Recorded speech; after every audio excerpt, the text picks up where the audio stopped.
Hello, everyone, and welcome to the Around the Ballpark podcast for your March 29th, and we appreciate your patience. We are a little bit later than usual. Every once in a while, you just have those days where there's so much going on that just had to push it back a little bit. So we're still here. Darren, how was your week, your weekend, your Sunday, all that good stuff? Well, it was great. A busy week. And then today I went to church and came home and did actually, no, I didn't go to church today. I did the evening mass yesterday, evening church services yesterday. So today I just slept, didn't move from the chair. Just, watched the Mets. I watched a little bit of the Rays. I watched a little bit of the Cubs. And here I am. I watched that Connecticut Duke game. So it's been a sports day. That's awesome. Yeah, I know. I need there's something always jumping on the calendar, even if we're not trying to put something on the calendar lately. It's just oof, feels like December. So I have a lot to say, but before I do, as always, we have to share about our sponsors and the team over at Nashville Tax Solutions, and we thank them for all that they do. Darren?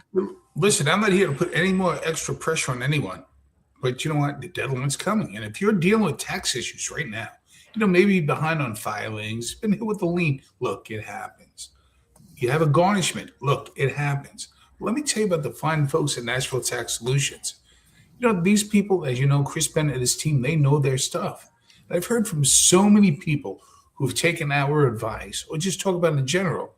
And they said that Chris Bennett and his team took what they thought was it could have been a financial nightmare. And what they got was resolution and peace of mind. So, if tax stress is keeping you up at night, that's unhealthy. Just give a call at 855-627-4829. That's 855-627-4829. Or visit NashvilleTaxSolutions.com. You can even just send an email to info@NashvilleTaxSolutions.com. Nashville Tax Solutions, real people will get you real results. Thank you, Darren. And I hope, Chris, I haven't spoken to you this week, but I hope you and the family are doing really well. And as always, thank you for everything. And I hope you're enjoying the baseball season. Yankees got off to a great start. So I'm sure you're very happy. I want to ask you, Darren, so I did see the outcome of the Mets game, and I know that we went into extras a game again. But what was the deal? So was it Lindor that was thrown out at home, or what? All right, so here's what happened. Okay. This was basic. I mean, and Francisco Lindor said everything right after the game. Everything right about being aggressive, this and that. And he just did what the third base coach told him, which was ridiculous. So here's what you have. You have nobody out and base hit. You're down by 2. First run scores. Lindor's going to be on third base. All you need is a sac fly, but 1 out. Maybe a hit the other way, whatever the case may be. Instead, they send him. They send him on the base hit. They send him. Why? And yeah, it was a perfect bang play. I mean, some major leaguers who play for the Pirates, and they're not very good. Overall, not a great team, but they just do everything right. Get it to the shortstop. Shortstop gets it to the catcher, who's out of the baseline, very fair, makes a great play, great tag. He gives Francisco Lindor an out by putting the catcher's mitt on his mush, right on his face, and he's out. Instead of having man on first and third, 1 out, all you need is a fly ball, you're going to win. You got Polanco up next, who ends up ending the game with the fly ball to deep right field. At first it looked like it was going to go, and then it kind of died. But the Mets literally ran themselves out of an inning by making one of the worst plays a third base coach can make, sending the guy and getting out of home. Because No I need to. felt like I saw it in passing, but the quarter of a second that I saw it, it looked like it was like an overweight catcher rounding third base. Like it just seemed like it was all happening in slow motion. And I was like, was it really Lindor? Like, was I missing? I don't know what I saw, but They sent him. They sent yeah. him. I think he was Now, probably surprised and then tried to regain himself. And he said he took a bad turn, but you're a coach. You're getting paid to do one thing, coach. This may be the unpopular thing to say or sound like angry Met fan, but I would have rather lost 15-2 today because these are the kind of games. Well, they're still 2-1. They won the series. They took 2 out of 3. It's just their first loss. No one's going to go undefeated. That's what I would like to hear. If we lost 15-0, that would be perfectly fine to say. When you lose these kind of games, these are going to happen. No team, even the Dodgers, are not going to lose 5 to 10 games minimum this way. But when you lose them like this, even the one, and you miss the playoffs behind the Reds by 1 game, these are the ones that are the reason why. And a lot of people said that we wouldn't have won game 2 in 2025, but our team's good enough to win in 2026. And the problem right now, it seems like, is that it's 4 through 9 is getting things done. They're chipping away. 1 through 3 is not performing right now. Listen to me. 1 through 3, you probably know this. Yeah. All 3 of them struck out the first time up, and all 3 of them again struck out the second time up. Yep. And I did like what Bo Bichette said today. He owned it. Like I love that. 16 with 7 strikeouts, and he's like, obviously, I thought they would have booed me sooner. So the top 3 have to be better. That was embarrassing in game 2 when they just needed one. They wound up winning the game, but they just needed anything, and both at bats by Lindor and Soto were just like rushed and just. Look, I don't want to be an overreactive Met fan, but they could be 0-3 against a really bad team. Let's face it. The center fielder for the Pirates was wearing a glove just to keep his hand warm the first game. Gave up 5 runs and they only won by 4. Yes. And yesterday's game could have went either way, and they lost today. Yep. Great pitching. 15 Mets struck out yesterday. Yep. And today, they were like, I don't know, just not playing very well. Yep. Again, I know I'm a grumpy person when it comes to this, but you could have made all these quote-unquote improvements on this team and kept Alonso and kept Diaz. Losing them have nothing to do with any of these other players. Nothing. Right. And so what I do like is, and Mike, yes, that is correct. They had 16 strikeouts. That's terrible. It was terrible. What became apparent, as long as the top 3 guys are not hitting, is where the Alonso situation, where the is 4 through 9, in 1 through 3, they're gonna get their home runs or whatever. But 4 through 9, that's where it's like where you're missing the Alonso, because you sometimes you just need that home run, and those guys are gonna hit some, but not in that big moment. And so Luis Robert Jr. so far, just 3 games in, was wrong about him. I thought that was an unnecessary move. I'll eat my own crow for that one. So far, so good, but it's a long season. He's got to stay healthy for more than a quarter of it, so it's still too early. And it was the Pirates. Go ahead. Yeah, it was the Pirates. So, the bottom line, though, is you got now the Marlins. They beat the Rockies. You beat who you're supposed to beat, but Marlins are 3-0. Braves, I think, 2-1. Phillies, it's a very long season, but these are the games you can't lose. And I don't really want to hear. Yep. Not that I'm upset at someone for saying that. Just we can't say, oh, well, at least we're 2-1. We should have won that game. And absolutely, now we've got a tough road trip, first of 4 West Coast road trips this season. So we'll see what happens. St. Louis been playing good ball. So Tampa and St. Louis today. What was the outcome of that one? I didn't see the end, but St. Louis was up a lot. They were up, yeah, and there was some. Rays came back and won. 8th and 9th inning, they scored 5 runs, so they beat. Well, there you go. 7. Yeah. Wow. Very good. Yeah, we had a birthday celebration at the house because it was about a 4 or 5 run differential when I was watching the game in the 7th inning. Oh wow, that's okay. Now tonight we're talking, of course, the top 10 movies of all time. we're still going to have a ranking list here, top 10. I'll have mine. Darren will have his. I'm not going to have the bells and whistles, the photos, all that good stuff. It just wasn't enough time to prepare that today, but we will have that list. We will get to it. But Darren, if you wouldn't mind sharing a little bit about something that the viewers can expect moving forward here in the next this coming week. Actually, we're going to be doing something brand new, and it's just going to be a short 60-second thing that we're going to do, and it won't just be on one of us. We'll kind of rotate doing it, that sort of thing. But eventually, it'll be over some new platforms and stuff as well. But if you wouldn't mind sharing a little bit about what that's going to be. I don't know what you're talking. I'm kidding. So here's the thing. I'm so excited about this. I really am, because we're growing in the community. And listen, we are nothing but conduits to our people who watch and support us. And we hear you, and we were asked to expand what we do. And as you know, we're already on X, we're already on YouTube, we're on Facebook, we're on Instagram. And again, if you have Facebook, you can get into Instagram. That's how we get an account through that back door. But now we're also going to be on TikTok, which I love, which is going to be great. I'm going to be on every day, 60 seconds, just real quick. And just here's what's going on. Here are our thoughts. 4 days out of the week, it's going to be one of us. 3 days out of that week, it's going to be the other one. I'm going to switch. And Yes. and sometimes we're going to be live. Sometimes it's just going to be, well, if we go live, it's not going to be 60 seconds. That's, it's going to be longer than that. But it'll be 60-second videos each day that are going to be very current.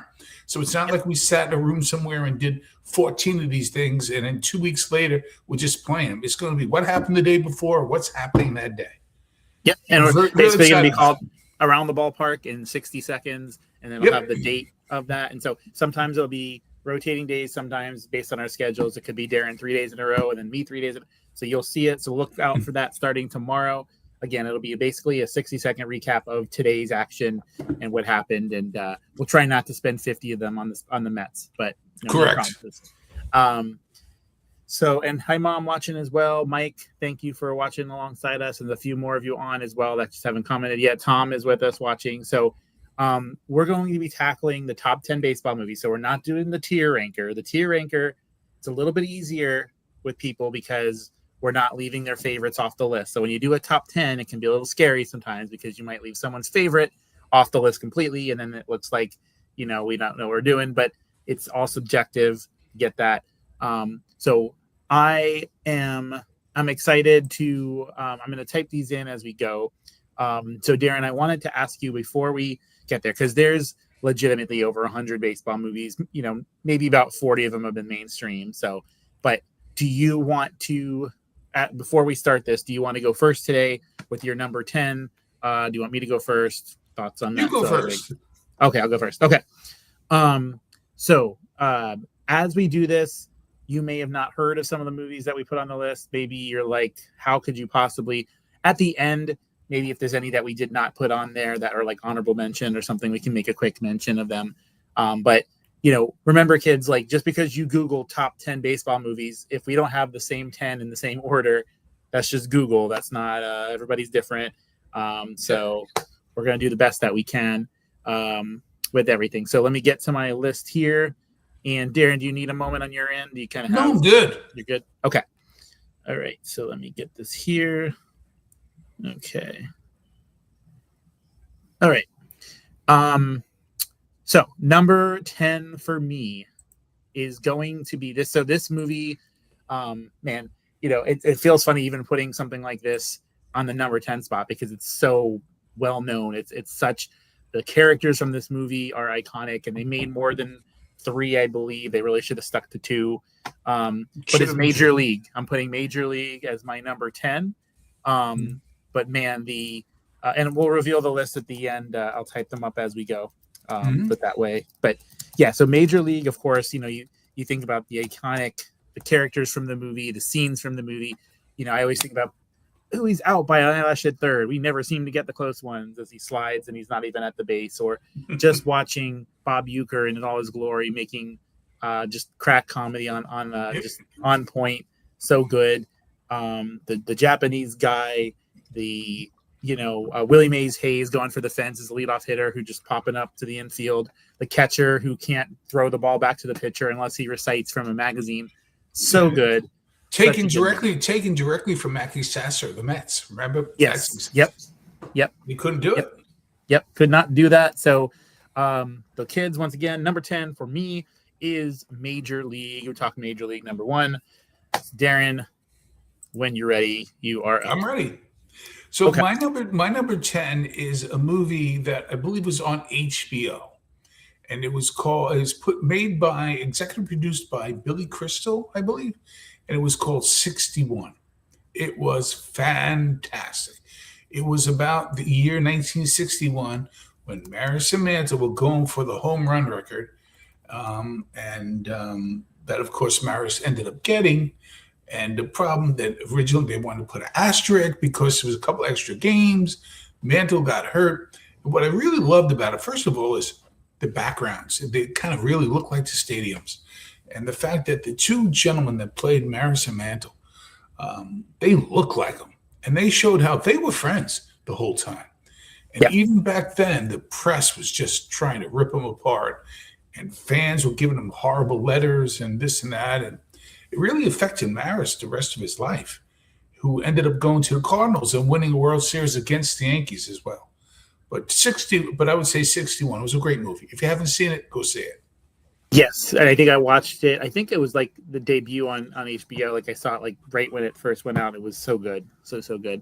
And it's forgotten about for whatever reason. Yes, it's one that just gets stuck in the, whatever.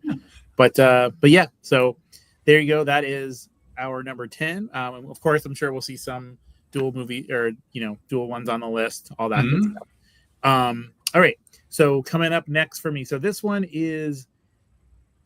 It's hokey pokey. It's probably shouldn't even be on the list, but I think it was just you. If you're going to do a top 10, you don't want to just do 10 from the perspective as an adult, right? Like you want to have a couple movies from the kids' perspective. And so hokey pokey, but Angels in the Outfield. I'm going to put this as my number 9. Again, most adult lists is not going to be in the top 30. But it was really cool, just obviously you have to suspend disbelief and all that good stuff. But just seeing, what's his name? The actor, just off the top of my head from Angels in the Outfield. Bill Gibson and was from Back to the Future. I'm thinking about, what's his, I forget. Forget it. Go ahead. I have to get the name because it's gonna drive me crazy. Christopher Lloyd. Okay. So Christopher Lloyd plays the angel in the movie, and the angel helps the struggling team catch fly balls and fly through the sky and hit home runs and do all these goofy things. So again, just because I like to cover all genres here, and even though it's not a well-known movie compared to some of the other ones, it was really, really good for what it was supposed to be in that genre. So Angel in the Outfield, number 9 on my list. So my number 9 on my list is the sequel to Major League 2. And I'll tell you why. It is really hard to write a sequel that is even closely as good as the first one. I mean, The Godfather had in my opinion, the unbelievably rare event of the second one being better than the first one. Rocky 2 was just as good as Rocky. Major League 2, especially when it's cornball humor like that was, but just the whole fact of, the coach has the heart attack. And I wanted to see them get to the playoffs. And that's why I was so disappointed in the third one. I thought the third one would be the following year. They made it a little farther. And, and you were able to see the differences, right? Because in the first movie, they were able to film it in Cleveland. The second film, it was obvious they filmed that in Baltimore, which is what they did. And but Major League 2, it was a great movie. I enjoyed it. Yeah, I almost had this as well. Can't go wrong with that movie. Great movie. Now, this next movie, this is the only one on my whole list that I've only seen once. Like I think I've seen every other one like at least a dozen times. But it was very impactful, and it's not top 5, but it should be on most people's list if they've actually seen it and all. And this is an old movie. This is a movie from back 1942. I was not very old at that time, or I was pretty young at that time, I should say. But yes, 1942, The Pride of the Yankees. Unbelievable movie. This movie, it followed Lou Gehrig. We talked about already, but his childhood, dedication. Like basically his parents didn't want him to play. Despite that, he still continued. At the time, I think it was 2,130 games consecutive played, and then of course his decline because of his illness. So a movie way before its time, but definitely I think worthy of being on somebody's list. So it'll be on mine. So number 8, The Pride of the Yankees from 1942. So that'll be on mine later, without giving anything away, but great choice. And for me, my number 8 is Major League One. So for all the reasons that you went over. Yes. Yep. Awesome. So we will then continue on this list here. So now we're moving up to the number 7 movie. And for me, this next movie have some Tom Hanks is in this movie. And I don't know why I go back. There's so many scenes in this movie, but this guy just did not want to be the coach. He made some bad choices. He became a coach of a team he had no business wanting to coach, and he had no interest doing so. I remember he went pee for like an hour and a half, it seemed like, in the movie. But such a cast of characters, Madonna and so many others I can't even name off the top of my head, but so many of them. I'm talking, of course, about A League of Their Own. And, of course, by the time the movie goes on, he realizes, hey, I've got a really good team here. And just such a good movie. I've seen this thing at least a dozen times. And each time I get something new out of it. So my number 7, A League of Their Own. My number 7, Danny Glover is who I was thinking of. Thank you, Nick. Nicole, exactly. I was thinking of Danny Glover. Thank you. So my number 7 is the movie. When I first watched it, I said, this is nice, but wouldn't be my top 10. But as I get older and I rewatch it, and I'm a big fan of Kevin Costner to begin with, For the Love of the Game. It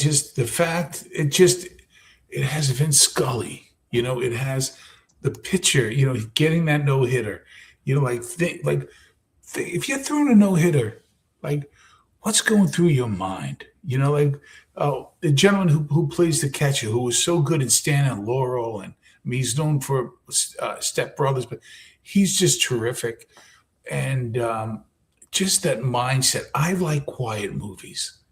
And just thinking, what am I doing? That there's so much going on. It's so easy to get distracted, and you don't talk to them. And what's it? For the Love of the Game. Yeah, good choice. And one that unfortunately did not make my list, but it was very close. But I was like, how do I got to get this thing on there? I just couldn't squeeze it on. You can't do it. Sometimes you just can't. It's like, well, what am I going to do here? So moving along. So the next movie on my list is probably not even on. Again, and I'm just looking at the whole scheme of things, and I'm talking about a movie. Clint Eastwood is a gentleman who, he's probably 90 now. But there was a movie, under the radar movie, called Trouble with the Curve. And those of you that got a chance to see this movie, it from start to finish, it was a classic. It was, for whatever reason, just didn't hit like the other ones did. But I'm telling you, give yourself that hour and 45 minutes, watch this movie. The acting was impeccable. The storyline, the plot, everything about that movie was amazing.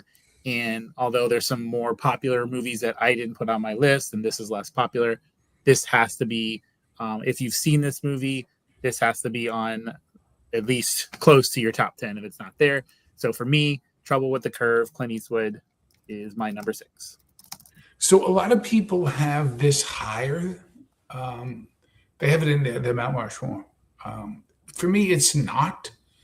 And it's still number 6. It's a great movie. I mean, very, very good.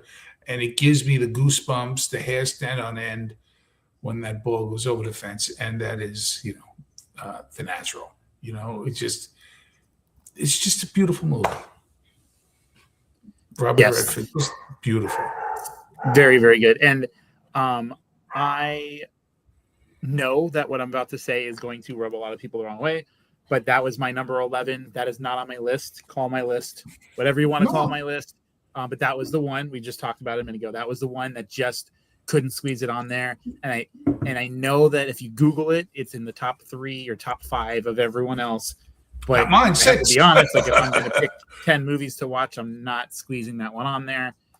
just being honest, but it's right there. It's like probably that one 10 and For the Love of the Game, or that one 11, For the Love of the Game 12. So now we're moving on to our top 5. So not quite our Mount Rushmore, but one in the discussion. And so for me, looking at these 5 movies here in front of me, and I'm like, oof, like, how do I, but this one again may not make your list, hokey, but for me, from my childhood, this is an early 90s movie. If you've ever been a Cubs fan, if you've ever been a fan of a losing team, you have to suspend disbelief. And Rookie of the Year, Henry Roland Gardner, the whole thing at that movie where he, he's just a kid, plays baseball. He's not very good at it, trips on the ball and throws, or he eventually trips on the ball. Basically, gets a foul ball, home run ball, throws it back, and he's got a rocket arm. They sign him to the team as a 12-year-old. He pitches, and then he loses it at the end. But just a feel-good story, hokey as all can get out. And sometimes you're like, really, I like this much when I was a kid, but for me, it stands as one that I will watch over and over again. So Rookie of the Year, my number 5. So my number 5 is also a Kevin Costner movie, and it is, granted, there's some stuff that it's definitely over the top, but I covered the Fresno Grizzlies for years. I was in that in the press box, down on the fields, talking to these guys, and boy, they got it right when it comes to what it's like in minor league baseball. And Bull Durham is fantastic. And the greatest scene in Bull Durham for me, the one that's baseball related, is when Crash gives the hitter, what's the pitch that's coming next. And then at the same time says, "Don't show up, my guy, just keep going," which was great because trust me, that happens. But my favorite scene is when they're at the pitcher's mound. What are they talking about? They're talking about wedding gifts. What's a good wedding gift? Because that's what happens. So we want to go eat. I mean, it really does. Because it's not always strategy. So number 5 for me is Bull Durham. And I don't have a big synopsis here because you just shared my number 4 is Bull Durham on my list. So good enough for me to be on the Mount Rushmore. And I do have 3 movies just slightly above this, but worthy for sure. So again, no additional content there, just Bull Durham, number 4. Darren, you're up. So my number 4 is Pride of the Yankees.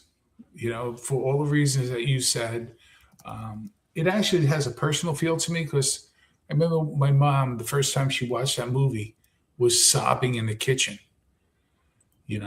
Because Gary Cooper looked like Lou Gehrig, and it was just, it was a wonderful movie, and it was made just like those old movies were. And when you heard that it was actually, Babe Ruth in that movie, that's actually Babe Ruth in that movie. Did you know that? There wasn't a person playing Babe Ruth. So That was just great, So it was great. And just the way that he said what he said when he knew he was dying. And today, I consider myself to be the luckiest man on the face of the earth. I get emotional just thinking about it. Yep. And I'm sure you've seen this one more than I have, but I mean, crazy to believe it was 42 here in 2020. Like, it's crazy. Time flies. All right. So my number 3. So things start getting a little tough, of course. So I saw this movie with some friends in the theater, and I was expecting to like it, but I didn't expect to. But then I remember watching it. And I'm like, okay, I know what this movie's about. I know why once a year every team wears the number 42 on one particular day. I have been to Dodger Town and I understand the history and everything like that. But the movie 42 to me just was it was raw. Like there's a lot of language in the movie. It was very raw, definitely. And you almost were like, when you're watching it, you're like, I don't want to make a wrong sound and offend someone in the theater. But I loved everything about this movie.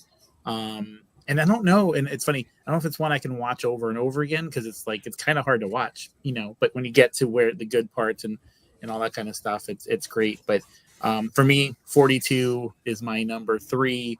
That's all I can say about that movie. So your turn. So I'm going to get yelled at because, and I did this one time before when we did lists, but you know what? It's our list.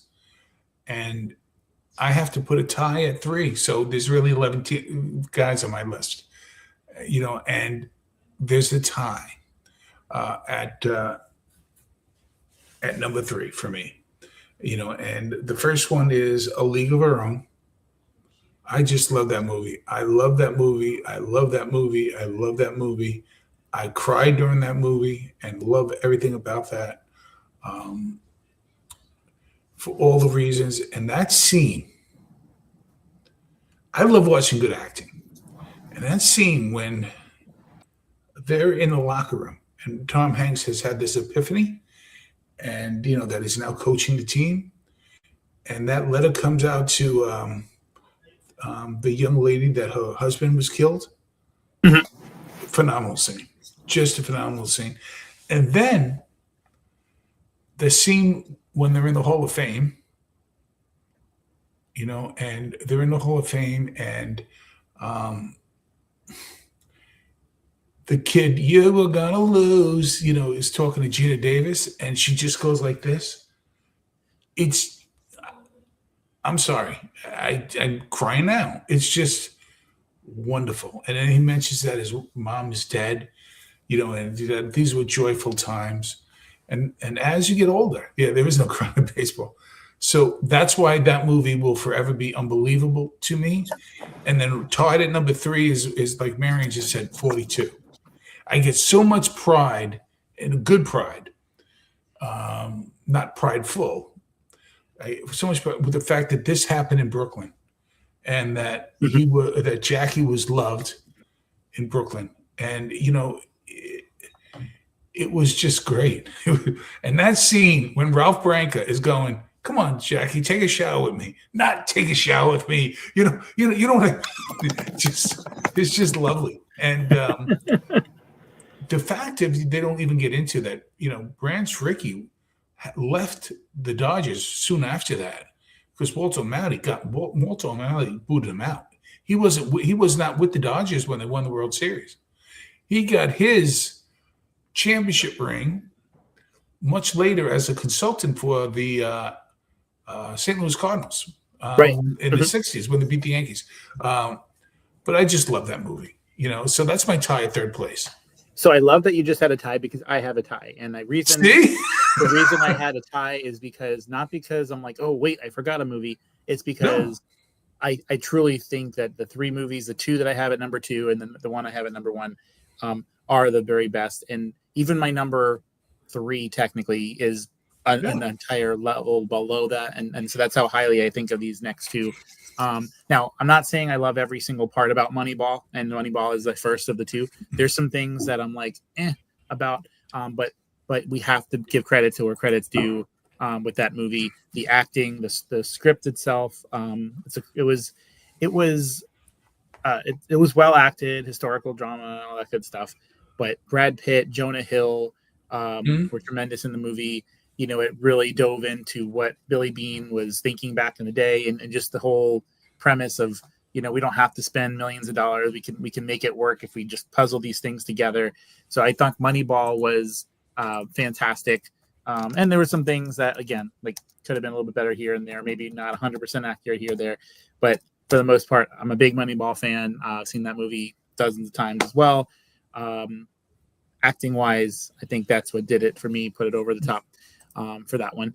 And then of course Field of Dreams is the other one. Field of Dreams, I mean, when you think iconic, it's iconic, and the acting, we still get to see the Field of Dreams game, and we'll have another one this year in Iowa in the renovated stadium. So But yeah, Field of Dreams, Moneyball. If you build it, they will come. I mean, just how can you not? So for me, I had to tie it because they're both equally good, and no one's going to come after me with my list. So I'm leaving it. It's my list. Our list. Yes. Yeah, absolutely. I have to find out why he's hated in Sanford, Florida. Why what? No, if you look what Nickel Pen 516 wrote. Yeah. So for me, my number 2 is Field of Dreams as well. For all the reasons that you know, and I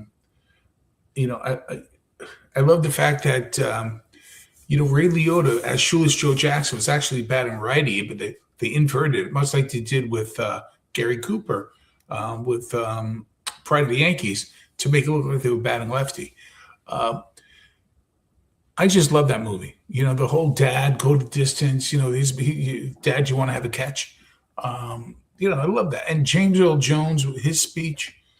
And one of the things I'm most upset about was when I was working for Dun & Bradstreet selling 9X Yellow Pages years ago. As a manager, I was able to get to meet James Earl Jones because he used to do our commercials. And I had this picture with him, and I cannot find the picture. He was such a nice man, an actor's pro, just wonderful. So he's my number 2. Oh, right. So I'm looking at yours, and I think then I could figure out what yours is going to be, but I don't know if we'll see. So for my number 1, I've seen a lot of top 10s where the one I'm about to say wasn't in the top 5. It was around number 6. I've seen some. I think for those that are considered millennials, Gen Xers, I don't even like classifying people like that. I told Eileen a couple of times, like, yeah, we're all the same. But if you're talking about a movie for acting, then this is not going to be your number 1 per se. But if you're talking about a movie to capture the pure joy of actually playing the game, and put yourself in their shoes and remember being there when, to me, I think we would have more people into the sport of baseball if they watched Sandlot in its prime time, because that movie captured the essence of why we play. There was years where it didn't matter, rain or shine, you were out there. You didn't have to play. You could just swing the crack of the bat, even if it was, metal bat, whatever that has to be. There was just something about playing every day with your friends in the street, in the yard, in the park, whatever. And that was what got me as much into baseball as I am. There's going to be better movies made, better acting movies made, and all that kind of stuff. But in terms of like the joy of baseball, that's the one that captured it for me. So for me, Sandlot is my top, and number 2 is not even close. That's how highly I hold that movie near and dear to me. So, and that's actually, truth be told, probably in my top 2 movies of all time, just in terms of my enjoyment. And so Sandlot for me, number 1. You're up. So this is going to sound really, really weird. So just hear me out. And not that I have to justify my decision, but I want to just kind of give it the nuance that it deserves. Sandlot is a standalone, beautiful movie. But it's my number 11 that doesn't even make my top 10. And I'll tell you why. Because I am older than you. And for all the reasons you love Sandlot, justifiably so, is why I love the original Bad News Bears with Walter Matthau. Because Little League, exactly. It really is. Bad News Bears was a little more crude, quote unquote, though Sandlot had James Earl Jones, which I love, but a little more crude. But it's really the same movie. It's about being kids and going out there and playing. And what I love about the Bad News Bears was, man, that was like, you want to say that was me, but it was. We were a terrible team and had a wonderful coach. And, and in this, it was like the coach and the parents would be yelling and screaming. All we want to do is play and chirp each other. And it was just wonderful. And trying to get endorsements and selling raffle tickets and all of that kind of stuff that you have to do. And I love the fact that, unfortunately, we all know. So, I mean, there were 3 movies with that as well. The first one, they lost the championship against the Yankees. Yeah, it was 8-7. Yeah, and I think that made it a better movie. The fact that they me lost, too. because Me too. I mean, we all saw Game 1, and let's be real here. Like, the teams that were bad that eventually got good didn't do it the same exact season. Like, so No, I'm happy that that went that way. But it's just sure. like, I remember like it was yesterday before I learned how to hit a fastball. And again, I really loved playing Little League. And I learned to hit a fastball very well. Could never hit the curve. That's why I stopped playing at 13. But I remember the first time my coach told me to lean into one. I mean, and then watching that, I was like a 7-year-old, right? And we didn't play T-ball. And this kid was wild. He goes, I need you to lean into one. I was frightened, but it was great. They would never today tell a kid to lean into one, you know. But it was great. And going for ice cream after the game and chirping each other, it was wonderful for all the reasons. Yes. So now, and Eileen put, going back to Sandlot for a moment, says heroes get remembered, but legends never die. True. I think, you know, like you said, they're not exactly the same movie, but different genre. I mean, different time, and same premise there. You know, and with Sandlot, like, they still are doing like meet and greets and signings and stuff. They still show it sometimes at different ballparks with the whole cast, maybe minus 1 or 2 people. Okay. He's getting back to the question earlier about why it's in Sanford. It says Jackie Robinson was forced to leave a Montreal Royals game in Sanford due to segregational threats. So now, wasn't too with 42? Wasn't there someone else on deck at some point that would have been Jackie Robinson but never got into the game? Wasn't that a true thing? I remember it was like a guy who was in the index circle. He never got his turn at bat, and then Jackie Robinson actually got the at bat. Well, I'm not sure about that. I'm sure things like that have happened. In fact, Dad met the gentleman and got his book, and I have the book now with his autograph in it, who played for the Montreal team with Jackie Robinson, who Jackie Robinson in the first game hits a home run in New Jersey playing the Dodgers exhibition game. And he shook hands with him, and it was a white gentleman and a black gentleman, Jackie Robinson, shaking hands at home plate, and a very famous, iconic pitcher. And Dad met him, you know, and so it's just wonderful. It's wonderful. So there's some movies that we did not cover on our list, so I want to make sure I give them their moment in the sun, so to speak. There was a movie, 8 Men Out. I don't know if you're familiar with that movie. About the Black Sox. Yeah, the Black Sox scandal. It was 1918, correct? I think it was, or 1918. 1918. Yep, 1918. Shoeless Joe Jackson.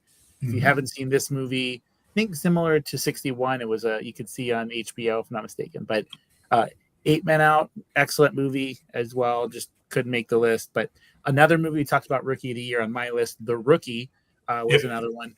I don't know if, and this might skew some opinions, but with The Rookie, I believe the lead actor, I think it was Dennis Quaid in that one, had never touched a baseball in his life before. And so sometimes it's hard to believe a movie when you know the person has no interest in the sport at all and they're just filling a role. So maybe that skewed my opinion, but that was a very good movie on most people's top 15 list. It's a great movie. Yep. We're talking about hokey movies. There was one called Little Big League where I think the grandson inherits the Minnesota Twins. So that was one as well. You talked about Bad News Bears, but the other 2 are very high on people's lists. Like most lists, they're in the top 20, all 3 of them. So that one was there. There was Mr. Baseball, of course. Yep. Fever Pitch. Mm-hmm. Yep. Fever Pitch was one.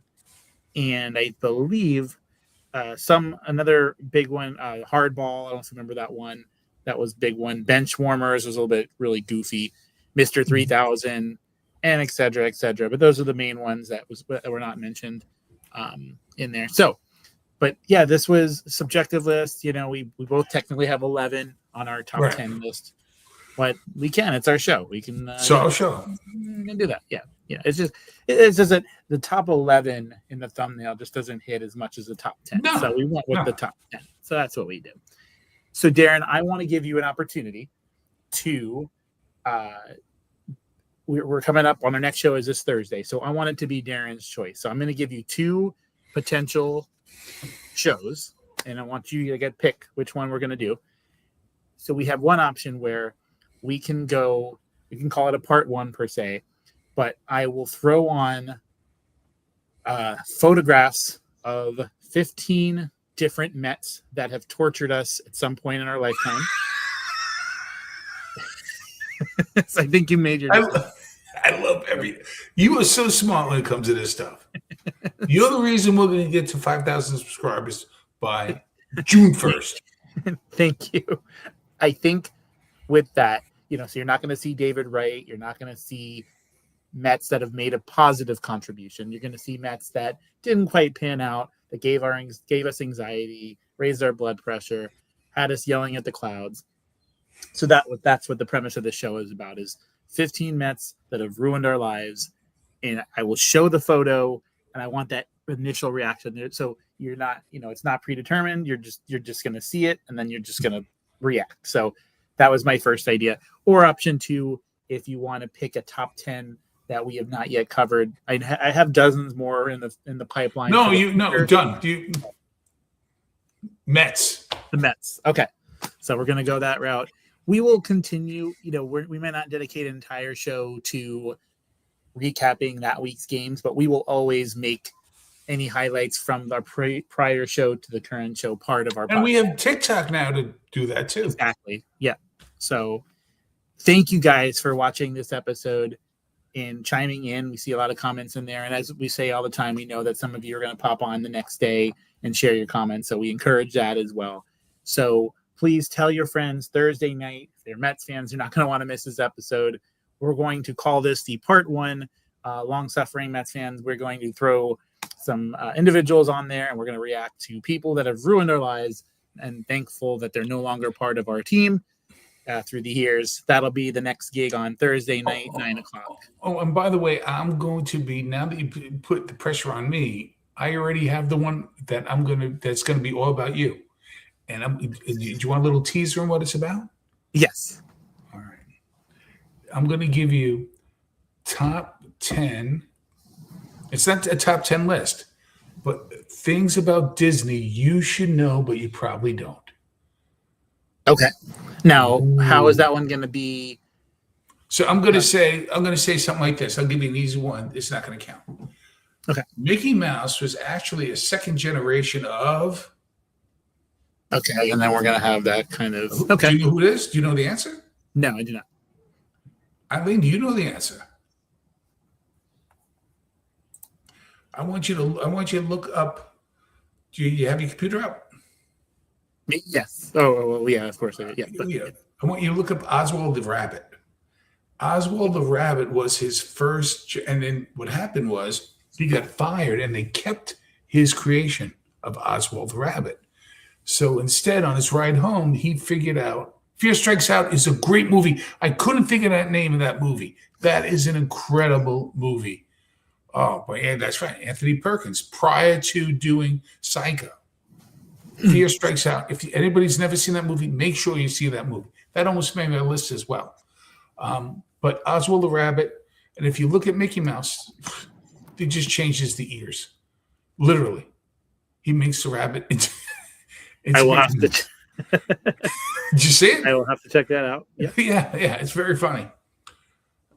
So I'm going to ask you things like that, and it's going to be fun. It's going to be like, what is your favorite ride that's no longer at Disney that should be? Those kind of things. Okay. And so that'll be a future episode. Mm-hmm. Okay. So yes, Aileen is not as big of a fan of the park design, although I would say we're probably equal on the SeaWorld front. We personally prefer SeaWorld to all the other parks. We have our reasons for that, but SeaWorld is our jam. It's our go-to when we do have I love that. Annual passes. So, and they seem to update the most, to be honest, too. So out of all the parks, but thank you guys so much for watching this episode and helping us along our goal again, the end of July, to 5,000 subscribers. It's a big task, but I believe we can accomplish it with your help. So please continue to share, turn notifications on, hit that like button, and let people know we are here. Yes, Penguins is her favorite reason to go. I've definitely become very fond of the Penguins and the room that's 32 degrees when you go through. I personally love that, especially on those hot days. So with that said, Darren, thank you so much for all that you do. And I'm looking forward on Thursday. Hopefully by then, myself included, we'll have seen a new movie or two. I know you have your mystery movie tomorrow, so we'll make sure that's a part of our Thursday routine as well. Not a ton of new movies came out this past weekend. I believe the weekend before with Project Hail Mary. So it was a really quiet movie. That's okay because it gives us a chance to catch up on some other movies. I'd still like to see Hoppers before it leaves the theater, and definitely planning on seeing Project Hail Mary within the next 7 days, hopefully. So we shall see. But you know what, Mike, that is, now that you're saying that, it makes sense because I can remember that movie and now I can see that. So thanks for sharing that. That's true. Back when the Melbourne airport was a great, it actually had more than one or two airlines back in the day. It was a bit bigger. So, but thank you guys so much. We'll see you next time, and we'll see you around the ballpark. Bye, guys.